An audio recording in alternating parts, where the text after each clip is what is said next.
మాతృదేవోభవ. నను మన్నింపవు నాకు గన్పడవుగా, నా పద్య నైవేద్యముల్ నిను తృప్తింబడయంగజేయవకట. జగన్మాత నను మన్నింపవు నాకు గన్పడవుగా, నా పద్య నైవేద్యముల్ నిను తృప్తింబడయంగజేయవకట. నీ దివ్య తేజమ్ము కనుగొనగా నేను తపస్వినా, కవిత నీకున్లోకువా. నీ దివ్య తేజమ్ము కనుగొనగా నేను తపస్వినా, కవిత నీకున్లోకువా. ఇంతకంటెను ప్రేమించెడి వారలెవ్వరే భవానీ, నాకు చూపింపుమా. ఇంతకంటెను ప్రేమించెడి వారలెవ్వరే భవానీ, నాకు చూపింపుమా. ఏబిఎన్ ఆంధ్రజ్యోతి ప్రేక్షక మహాశయులందరికీ నవజీవన వేదం అనే కార్యక్రమంలో 353వ భాగానికి స్వాగతం పలుకుతాం. హనుమంతుడు క్రమంగా రావణుని అంతఃపురంలో ప్రవేశిస్తున్నాడు. అంటే ఆధ్యాత్మికమైనటువంటి అర్థం ప్రకారం జీవుడు, సాధకుడైన జీవుడు క్రమంగా బ్రహ్మగ్రంథిని భేదించుకొని విష్ణు గ్రంథిని దాటుతున్నాడు. లంకిని బ్రహ్మగ్రంథి. ఇదిగో ఇప్పుడు రకరకాలుగా కనపడుతున్నటువంటి అర్ధనగ్న స్త్రీలు, వాద్యాలు, విశేషాలు ఇవన్నీ విష్ణు గ్రంథి, విష్ణుమాయ. మనిషి పడిపోయే అవకాశాలు బాగా ఎక్కువ. ఇక్కడ కాముకులైనటువంటి మనుషులు కనపడ్డారు, ప్రేమికులైన మనుషులు కనపడ్డారు. వాళ్ళ ప్రేమకే ఆశ్చర్యపోయాడు. ఈ రాజ్యమును ఇట్టివి కూడా ఉండునా అనుకున్నాడు. మరి తెలియనప్పుడు మనం అదే అనుకుంటాం, చూస్తే కానీ తెలియదుగా. మనిషి ఎంత యోగ మార్గంలో పెడదాం అనుకున్నా కామంలోనూ లేదా ప్రేమలో పడిపోతాడు. ప్రేమలో పడిపోయినా తప్పే, కామంలో పడిపోవడం మరీ ఘోరం. ఆ అర్ధనగ్న స్త్రీలందరినీ చూడవలసి రావడమే కామంలో పడే పరిస్థితి. భర్త కోసం ఎదురు చూస్తున్నటువంటి స్త్రీలు, సంసారాలు, బంధాలు చూడడం ప్రేమలో పడే పరిస్థితి. యోగి అయిన వాడు ఈ రెండిట్లోనూ పడకూడదు. అందుకే ఇప్పుడు ఒక చిత్ర దృశ్యం. హనుమంతుడు మణిపూరాన్ని కూడా దాటి అనాహతం దగ్గరికి చేరాడు. షట్చక్ర సంచారంలో 4వ చక్రం దగ్గరికి చేరుతున్నాడు అన్నదానికి సాక్ష్యంగా. భేరీ మృదంగాభిరుతం శంఖఘోష నినాదితం నిత్యార్చితం పర్వహుతం పూజితం రాక్షసై సదా. రావణాసురుని అంతఃపురంలోకి ప్రవేశించాడు. అంటే సాధకుడైన జీవుడు బ్రహ్మగ్రంథి, విష్ణుగ్రంథి, విష్ణుమాయ, ఆ మణిపూర చక్రం, దాన్ని కూడా దాటి అనాహత చక్రం ఈ హృదయం దగ్గర ఉంటుంది. అక్కడికి ప్రవేశించాడు. అక్కడ అర్ధరాత్రి కూడా ఎటువంటి ధ్వనులు వినిపిస్తున్నాయంటే భేరీ మృదంగాభిహితం, రణభేరీ మోగించినట్టుగా కొన్ని మృదంగాలు మోగుతున్నాయి. ఇంకా 12ంటికి కూడా మన నృత్యాలు, గానాలు, వినోదాలు జరుగుతూ ఉంటాయి. అంతఃపురం అంటే ఏదో ఒక గది కాదుగా, కొన్ని వందల గదుల సముదాయం. చేసుకున్న వాళ్ళందరూ, తీసుకొచ్చిన వాళ్ళందరూ రకరకాల మనుషులు ఉన్నారుగా. పైగా కేవలం వాడిని సంతోషపెట్టడం కోసం కొంతమందిని పెడతారుగా. వాడు పడుకున్నా వీడు పడుకోరు. ఈ భేరీ మృదంగాలు మోగుతున్నాయి. భేరీ మృదంగాభిరుతం శంఖఘోష నినాదితం. ఒకచోట శంఖధ్వానాలు కూడా వినిపిస్తున్నాయి. ఇంకా విచిత్రం, నిత్యార్చితం, నిత్యము జరిగేటువంటి అర్చనలు అర్ధరాత్రి కూడా జరుగుతున్నాయి. నిత్యాగ్నిహోత్రాలు లాంటివి. పర్వహుతం, అమావాస్య నాడు, పొన్నమ నాడు నైమిత్తికాలు అంటారు. నిమిత్తం అంటే ఆయా పర్వదినాల్లో చేసేటువంటి యజ్ఞాలు. పర్వహుతం, పైగా ఆ రోజు పున్నమి, ఆ వెతికిన రోజు పూర్ణిమ. అందుకే నిండు చందమామని వర్ణించాడు వాల్మీకి. అంచేత పూర్ణిమనాడు అంటే పర్వదినాలు అంటారు వీటిని, దర్శ పూర్ణిమాస్యలని. అందుకని ఆ పున్నమనాడు జరిగేటువంటి ప్రత్యేక హోమాలు జరుగుతున్నాయి. రాత్రి కూడా జరుగుతాయి. రాక్షసలోకం కాబట్టి. పూజితం రాక్షసై సదా, రాక్షసుల చేత ఎప్పుడూ పూజింపబడుతున్నట్టుగా ఉంది అంతఃపురం మొత్తం, అంత గౌరవంగా. ఏమిటిది? ఇక్కడ భేరీ మృదంగాభిరుతం, భేరీ ధ్వనులు, మృదంగ ధ్వనులు వినపడ్డం, శంఖఘోషం వినపడ్డం. సరిగ్గా సాధకుడైన జీవుడు యోగ సాధన చేసి మూలాధార చక్రం దాటి మణిపూర చక్రం దాటి ఈ మాయని జయించి విష్ణుగ్రంథి విభేదిన్యే నమః మణిపూరాంతరుదిత విష్ణుగ్రంథి విభేదిన్యే నమః, మళ్ళీ ఆజ్ఞాచక్రాంతరాళస్థ రుద్రగ్రంథి విభేదిన్యే నమః. ఈలోపు అనాహత చక్రం ఉంది, విశుద్ధ చక్రం ఉంది. ఈ రెండు దాటద్దు.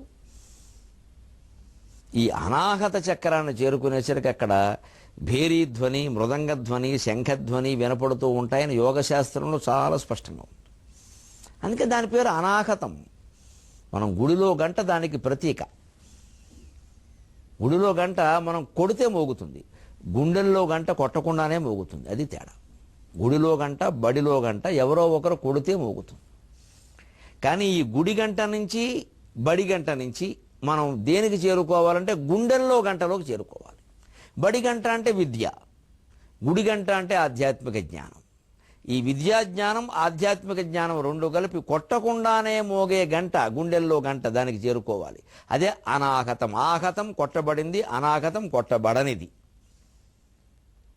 ఎవరు కొట్టాల, ఎవరు ముట్టుకోవాలి, అదే మోగుతుంది. ఎప్పుడూ మోగుతుందండి. విచిత్రం అది. మనం వినలేకపోతున్నది. మనకు అనేక రకాల ఆశలు, ఆలోచనలు, గొడవలు. ఈ చెత్త మధ్యలో అది ఎక్కడ వినపడుతుంది?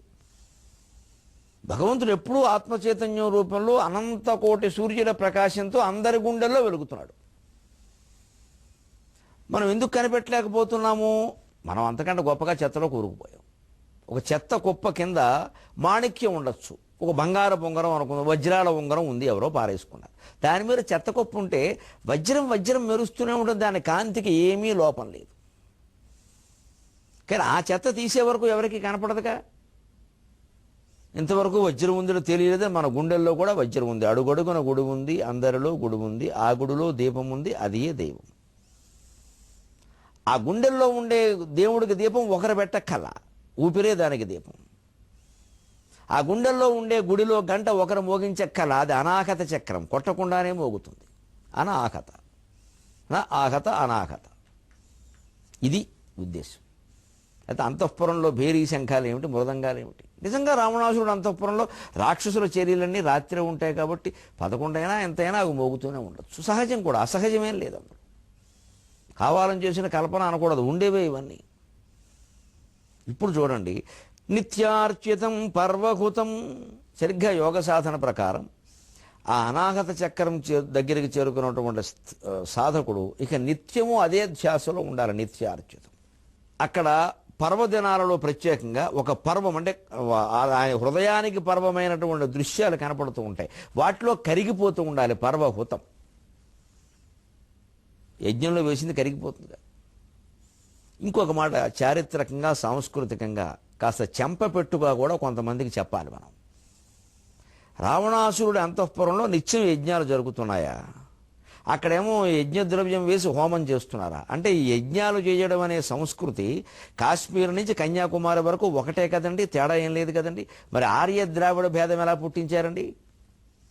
నిలబెట్టి అడిగేవాళ్ళు లేక.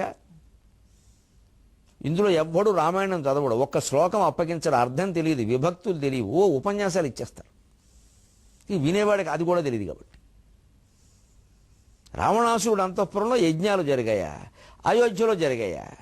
ఎక్కడో ద్వారకలో జరిగాయి. మరి తేడా ఏదైనా ఉందా యావత్ భారతదేశంలో? రావణుడు వేరే జాతి, ఆయన ద్రావిడ జాతి, రాక్షసులు, వీళ్ళు వెళ్ళి వాళ్ళని అణిచేశారు.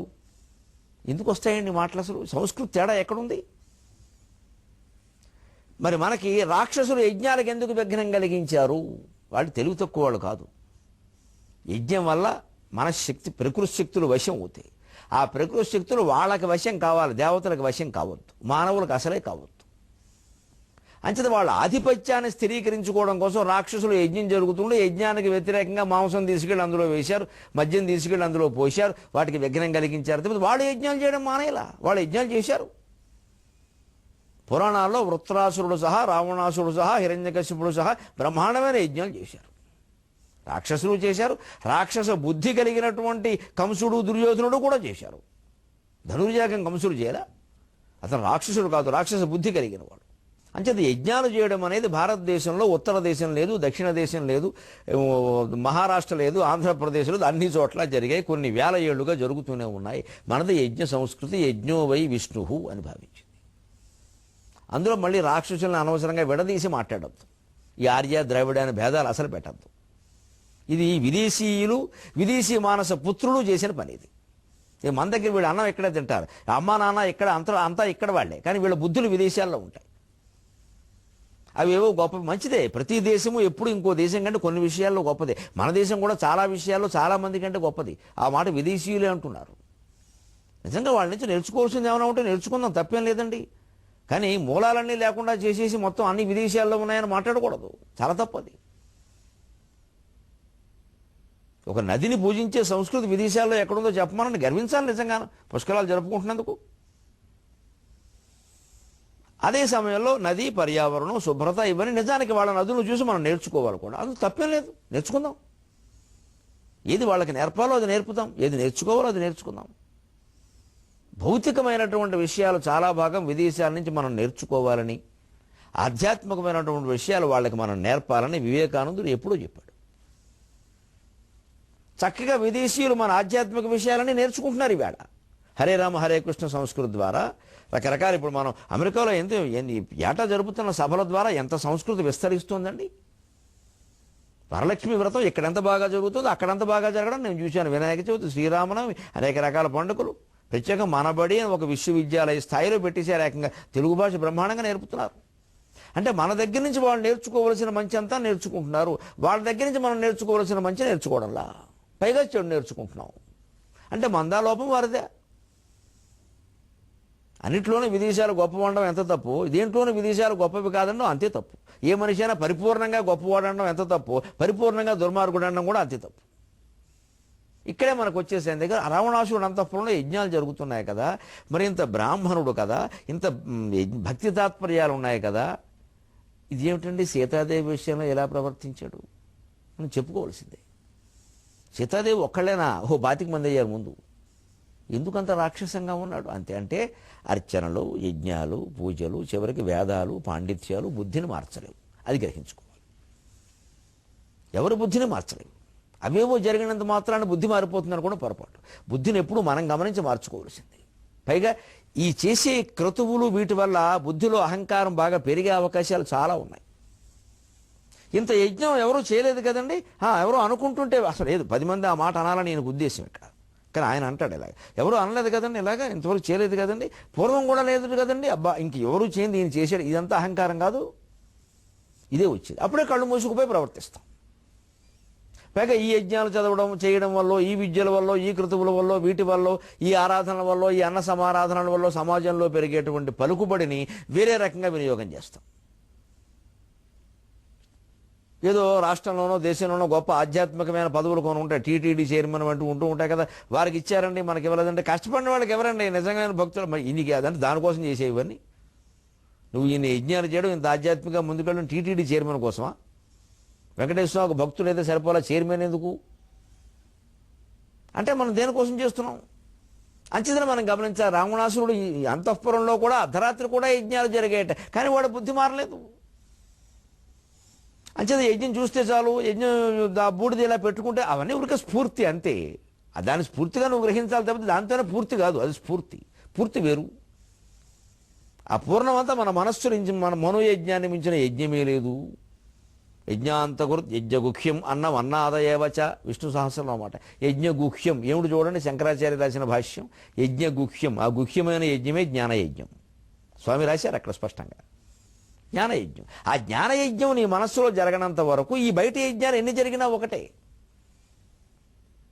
కానీ వాటికి ఇది ప్రేరణ, దీనికి అది అవి ప్రేరణ, అది గ్రహించాలి, చెయ్యాలి. మానేస్తే అలాగా లోపల శక్తి రావడం కోసం అన్నం తింటున్నామండి, అంచేది అన్నం తినాల్సిందే. కానీ ఆ శక్తి ఏమవుతుందో చూసుకోకపోతే అన్నం తినదంతా వృధా, దుర్వినియోగం అయిపోతుంది. ఇది గ్రహించాలి. ఇప్పుడు మరొక విశేషం, విశ్వనాథ వారి పద్యం. అలా తిరుగుతూ ఉంటే చాలామంది రాక్షసుల ఇళ్ళు కనపడ్డాయట. కుంభకర్ణుడు, మహాపార్శ్వుడు, మహోదరుడు, జంబుమాలి, శుకుడు, సారణుడు, ఏవో రకరకాల చూస్తున్నాడు. అన్నీ ఒక రకంగా ఉన్నాయి. ఒక్కటి మాత్రం విచిత్రంగా ఉంది. ఏమిటిది? అసలు చందమామ ఈ భవనం ఆకారం ధరించినట్టుగా ఉంది. ఎంత అభిరుచిగా కట్టుకున్నాడు ఎవరో ఈ గృహాన్ని. ఒక జీవి ఆత్మలక్షణము అకటకట అతని మూర్తి యందు మొగమందు ఒక తీర్చు వేషమందున ఒక కట్టిన ఇంటి ఎందును పారునగా.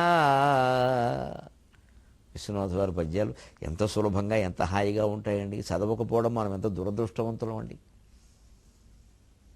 అందుకే కనీసం సుందరకాండ పారాయణ చేసేవాడు దయచేసి విశ్వనాథ రామాయణం కూడా పక్కన పెట్టుకుని ఇదోసారి 68 సర్గలు ఎన్నో పూర్తయ్యాక మళ్ళీ అది కూడా చదవండి.